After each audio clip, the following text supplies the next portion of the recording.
NEET UG paper leak की CBI ने जांच शुरू कर दी है और आरोपियों की रिमांड में लेकर पूछताछ करेगी आरोपियों को।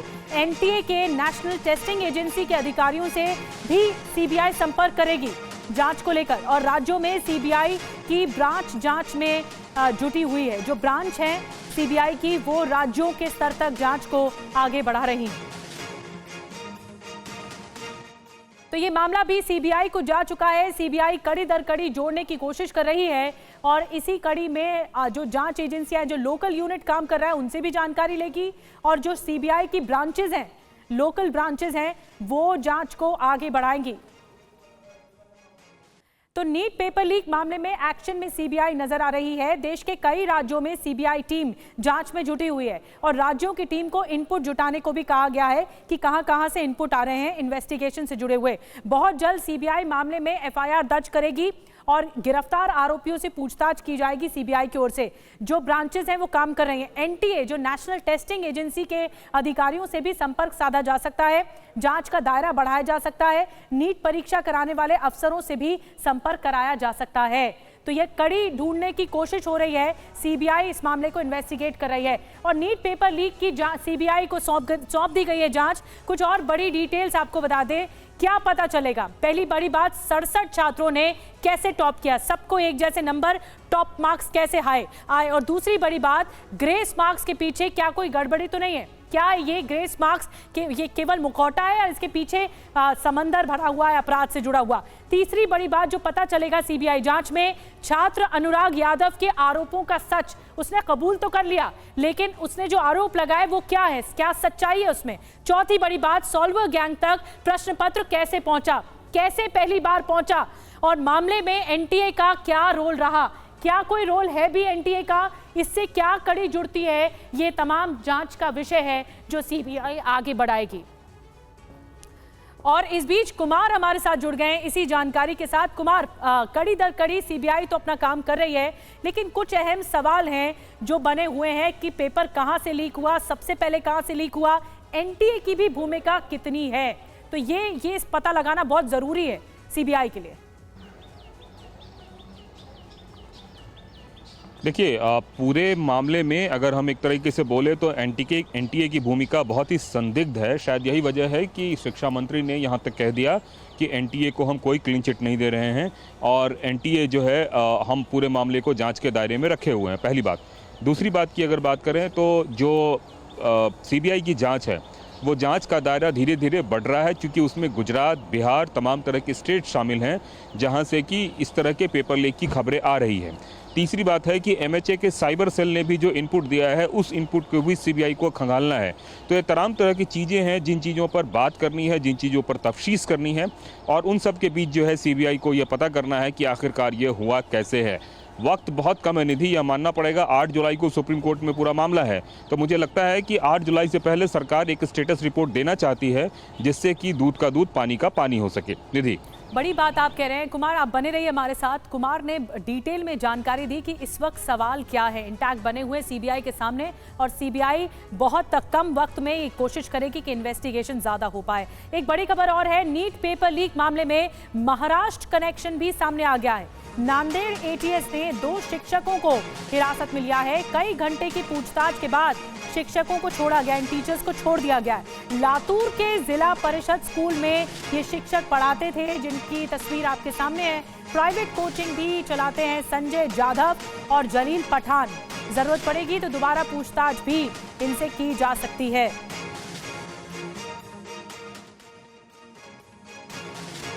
और एक और बड़ी खबर इस मामले में, नीट अंडर ग्रेजुएट के 1563 छात्रों की दोबारा परीक्षा हो रही है। आज दोपहर 2 बजे से 5:20 तक परीक्षाएं होंगी। ग्रेस मार्क्स जिनको मिले हैं उन बच्चों की दोबारा परीक्षा हो रही है। सुबह 11:30 बजे परीक्षा सेंटर पर छात्र पहुंचना शुरू हो चुके हैं और दोपहर 1:30 बजे तक छात्रों की एंट्री हो जाएगी और उसके बाद फिर परीक्षाएं शुरू होंगी। नीट अंडर ग्रेजुएट की जो परीक्षाएं, आपको बता दें कुछ डिटेल में जो जानकारी इस वक्त सामने आ रही है। कितने छात्रों की परीक्षा हो रही है ये आपके लिए जानना जरूरी है। तो इसमें परीक्षा का समय भी आपको बता दें और नतीजे भी जो आएंगे वो 30 जून तक आएंगे। 1563 छात्रों की परीक्षा हो रही है। दोपहर 2 बजे से 5:20 पर यह समय है परीक्षा का, जब छात्र परीक्षा में बैठेंगे और बहुत कड़ा पहरा है। नतीजे जो आएंगे इन परीक्षाओं के, जो आज हो रहे हैं, वो 30 जून को आएंगे। काउंसलिंग 6 जुलाई से होगी। कितने शहरों में परीक्षाएं हो रही हैं? 6 शहरों में परीक्षाएं हो रही हैं और जो निगरानी है वो एनटीए और शिक्षा मंत्रालय के अधिकारी बाकायदा खुद सुपरवाइज कर रहे हैं। अभिजीत इन परीक्षाओं के बारे में जानकारी दे रहे हैं क्योंकि छात्र जुटना शुरू हो गए। अभिजीत, कितने सेंटर्स हैं, क्या छात्र हैं, ये सब बता रहे हैं आप दर्शकों को, लेकिन अभी क्या जानकारी, कितना सुरक्षा पहरा इस वक्त बढ़ा है? क्योंकि ये एक बहुत महत्वपूर्ण वक्त है जब नीट पेपर लीक मामला सामने आया, कई खुलासे सामने आ चुके हैं और फिर परीक्षाएं हो रही हैं इस बीच।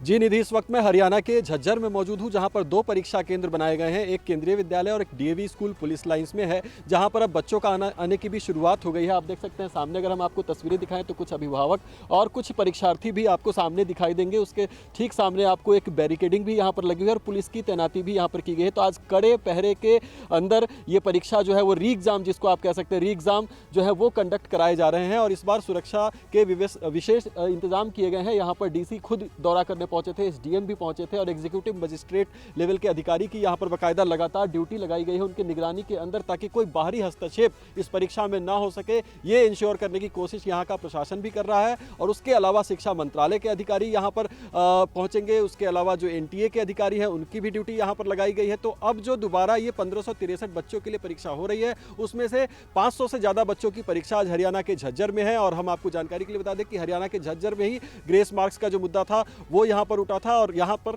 2 ऐसे छात्र थे जिनको टोटल 720 नंबर यानी कि 100% मार्क्स आ गए थे। और उसके अलावा कुछ ऐसे भी छात्र थे जिनको 718 और 19 मार्क्स भी आए थे। तो यहाँ पर हमने कुछ पेरेंट्स से भी बात की, बच्चों से भी बातचीत की और उनका यही कहना है कि दोबारा परीक्षा देना उनके लिए एक परेशानी का सबब है, लेकिन जो मेहनत करके तैयारी कर रहे थे उनका कहना है कि एक दूसरे अवसर की तरह भी वो इसको देखते हैं, क्योंकि उसके अलावा कोई विकल्प यहाँ पर नहीं है। बहुत सारे पेरेंट्स की ये भी मांग है कि या तो पूरे राज्य के परीक्षार्थियों के लिए दोबारा परीक्षा कराई जाती, 1563 की संख्या उन्हें समझ में नहीं आ रही है। ये ज़्यादा फेयर प्ले उनको नहीं मानते हैं। लेकिन बहरहाल अगर हम परीक्षा केंद्रों की बात करें तो पिछले बार की तुलना में इस बार जो है वो ज़्यादा सुरक्षित जगह पर रखे गए हैं। धारा 144 जो है वो 200 मीटर के अंदर में लागू कर दी गई है और परीक्षार्थियों को भी छोड़ने के लिए जो पेरेंट्स हैं वो 200 मीटर की दूरी तक ही आ सकते हैं, उसके आगे परीक्षार्थियों को यहाँ से खुद ही जाना पड़ेगा। तो इस तरह की जो है वो एक व्यवस्था यहाँ पर की गई है। और इस बार जो पेरेंट्स हैं वो भी लगातार, आप देख सकते हैं कि ये परीक्षार्थियों के पेरेंट्स हैं जो आपको सामने यहाँ पर दिखाई देंगे, वो लगातार परीक्षा केंद्रों पर ही डटे हुए हैं। उनका कहना है कि जो पिछली बार उनको परेशानी हुई, वो खुद चाहते हैं कि जब तक परीक्षा खत्म ना हो वो यहाँ पर ही रुके रहें और इस बात को, इस व्यवस्था को देखें कि परीक्षा ठीक तरीके से हो, कोई बाहरी हस्तक्षेप इसमें ना होने पाए। तो प्रशासन भी इस बार चुस्त है और तमाम इस तरह की व्यवस्था की गई है कि किसी भी तरह की गड़बड़ी जो है वो अब की बार इस परीक्षा में जो दोबारा कराई जा रही है 1563 बड़ी बात, बड़ा आउटबर्स्ट की बता रहे हैं अभिजीत की झज्जर जो है हरियाणा का वो एपिसेंटर था, क्योंकि वहीं पर ही कुछ छात्रों को फुल मार्क्स मिल गए थे, 720 में से 720, और इसीलिए मामला उजागर हुआ कि ऐसे कैसे फुल मार्क्स मिल सकते हैं। इसी वजह से अब बहुत एहतियात बढ़ता जा रहा है। हमारे साथ कुमार भी लगातार बने हुए हैं। कुमार, सेंटर्स को लेकर एहतियात तो है, लेकिन बड़ा सवाल यह है कि छात्रों के पास कोई और विकल्प भी नहीं था कि अगर जिनके ग्रेस मार्क्स मिले हैं उन्हें दोबारा परीक्षा में बैठना पड़े।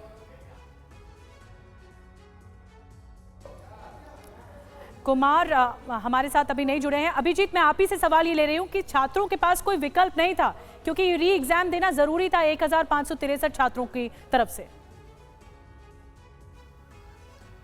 जी बिल्कुल, जो यूजीसी नीट है उसमें छात्र जो है वो साल भर तैयारी करते हैं, मेहनत करते हैं और बहुत ही महत्वपूर्ण एग्जामिनेशन है वो मेडिकल एंट्रेंस के लिए, और इसलिए भी छात्रों के सामने ये दूसरा विकल्प नहीं था। उनके सामने एक विकल्प ये जरूर दिया गया था कि आप अगर अपने ग्रेस मार्क्स को सेक्रीफाइस करते हैं तो फिर उसको कंसीडर किया जाएगा कि आपके ग्रेस मार्क्स उसमें नहीं जोड़े जाएंगे। लेकिन ज़्यादातर बच्चे जो हैं उन्होंने दोबारा परीक्षा देने को ही एक विकल्प के तौर पर चुना। और जो छात्रों से भी हम बातचीत कर रहे थे उनका यही कहना था कि ये दोबारा परीक्षा देने के लिए जो उनको समय सीमा जो मिली है। एक बार फिर से सिलेबस को रिवाइज करने की बात होती है। पेरेंट्स का कहना है कि जब बच्चे एक बार तैयारी करके परीक्षा देते हैं और उसके बाद वो निश्चिंत हो जाते हैं तो वो एक अलग फेज हो जाता है। और उसके बाद जब इस तरह की कंट्रोवर्सी आई और बच्चों को ये पता चला कि अब दोबारा परीक्षा देनी है जो कि 23 जून को होगी, तो उन्हें 8 से 9 दिन का समय केवल मिला। उनका कहना है कि 8 से 9 दिन में एक बार फिर से सिलेबस को रिवाइज करने की जरूरत होती है, चाहे पहले आपने कितनी भी तैयारी की हो। और ये एक बच्चों के लिए मुश्किल का काम हो गया कि इतने बड़े सिलेबस को इतने कम समय में किस तरीके से रिवाइज करें। तो इसलिए ये 15 बहुत महत्वपूर्ण सूचना झज्जर से दे रहे हैं, हरियाणा के झज्जर से कुमार कुंदन इस बीच हमारे साथ जुड़ गए हैं। कुमार, देखिए एनटीए की क्रेडिबिलिटी पर कई सवाल हुए हैं क्योंकि छात्रों को भरोसा भी कम हुआ, पर जो अभिजीत जानकारी दे रहे हैं कि 1563 छात्रों के लिए कोई और ऑप्शन नहीं था, उन्हें री एग्जाम देना था क्योंकि उनके मार्क्स पर ही सवाल उठे थे। देखिए, अब जो ग्रेस मार्क्स दिए गए थे उस ग्रेस मार्क्स को देने को लेकर कई तरह के सवाल थे। निधि, जिस नियम का हवाला दिया गया था कि इस नियम के आधार पर छात्रों को ग्रेस मार्क्स दिए थे, वो एग्जामिनेशन ऑनलाइन एग्जामिनेशन था, जबकि ये नीट का एग्जामिनेशन ऑफलाइन एग्जामिनेशन था। पहली बात। दूसरी बात, ग्रेस मार्क्स देने के बाद टॉपरों की संख्या और तमाम तरह की चीज़ों में कई सारी अनियमितता पाई गई, इस बात का दावा किया जा रहा था। हालांकि अभी तक कोई पुख्ता सबूत नहीं मिले हैं। शायद यही वजह है कि जो कमेटी बनाई गई थी इस पूरे प्रकरण को लेकर, उस कमेटी ने इस बात का रिकमेंडेशन दिया सुप्रीम कोर्ट में कि जितने बच्चे, जिन लोगों को आधे घंटे का अतिरिक्त समय दिया गया या फिर कह सकते हैं कि देर से शुरू हुई एग्जामिनेशन, जिसका खामियाजा उनको भुगता गया था और उसके बदले हमने ग्रेस मार्क्स से उसको कंपनसेट करने की कोशिश की, लेकिन अगर इसमें कहीं किसी तरह की कोताही है तो उनका हम दोबारा परीक्षा करवा लेते हैं। शायद यही वजह है कि आज जो है दोबारा परीक्षा हो रही है, पहली बात।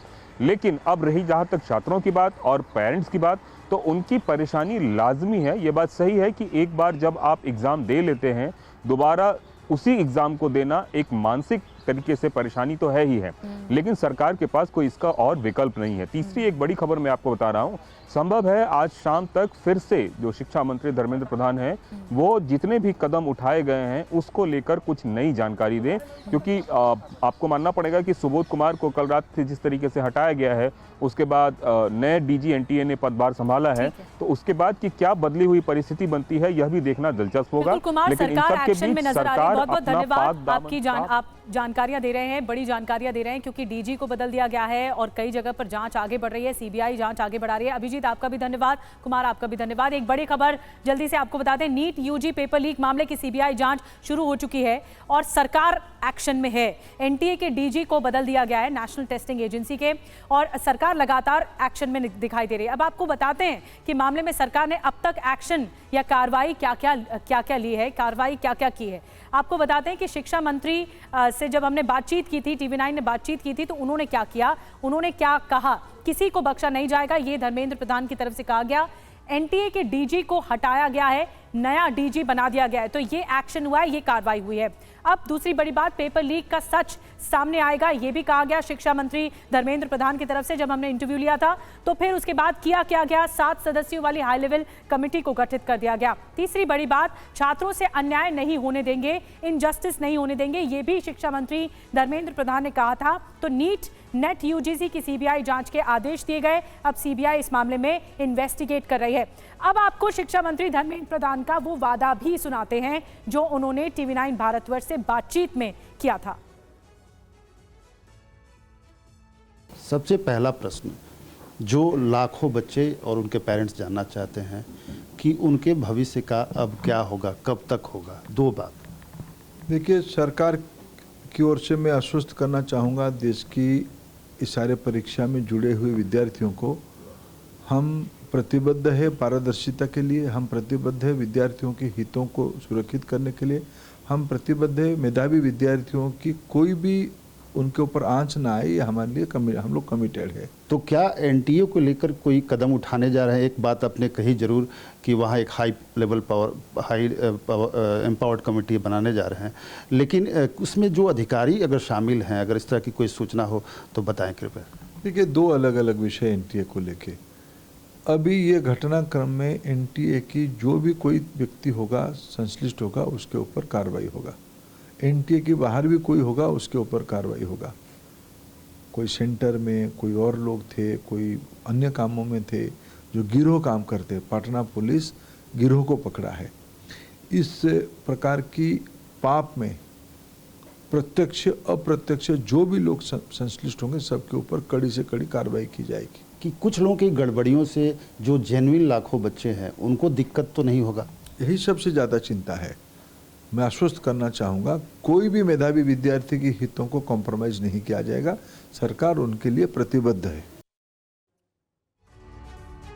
तो शिक्षा मंत्री को आपने सुना। एक और बड़ी खबर, नीट को लेकर राजकोट में छात्रों का प्रदर्शन हो रहा है। दोबारा नीट एग्जाम न कराने की मांग हो रही है। गड़बड़ी करने वालों पर कार्रवाई की मांग की जा रही है छात्रों की तरफ से। तो कई छात्र अब तक अपनी आवाज बुलंद कर चुके हैं और कई छात्रों का कहना है कि दोबारा एग्जाम होना चाहिए। कईयों की मांग है कि दोबारा एग्जाम नहीं होना चाहिए, इतनी मेहनत उन्होंने की और जिन्होंने भी गड़बड़ी की है उन पर एक्शन होना चाहिए, उन पर कार्रवाई होना चाहिए। तो देखिए तख्तियां हाथ में है, नो री नीट एग्जाम। क्या कुछ कहना है छात्रों का, आपको सुनवाते हैं। इन लोगों ने एग्जाम दे के मेहनत करके 700 मार्क लाने के लिए दिन रात एक करने पड़ते हैं। नेगेटिव मार्किंग का सिस्टम भी होता है। तो उन बच्चों का मानसिक संतुलन भी देखिए। जिन लोगों ने ऑनेस्टी से एग्जाम दिया है उनको तो चैन से जीने दो। एक ही डिमांड है, नो नीट। ये मेहनत करके आए हैं तो जिन्होंने चीटिंग की है उनको ही दिलवाओ। हम रीनीट नहीं होनी चाहिए फिर से। There should be no renit because we have scored this many marks because of so much of dedication and hard work. We want justice. There should be no renit.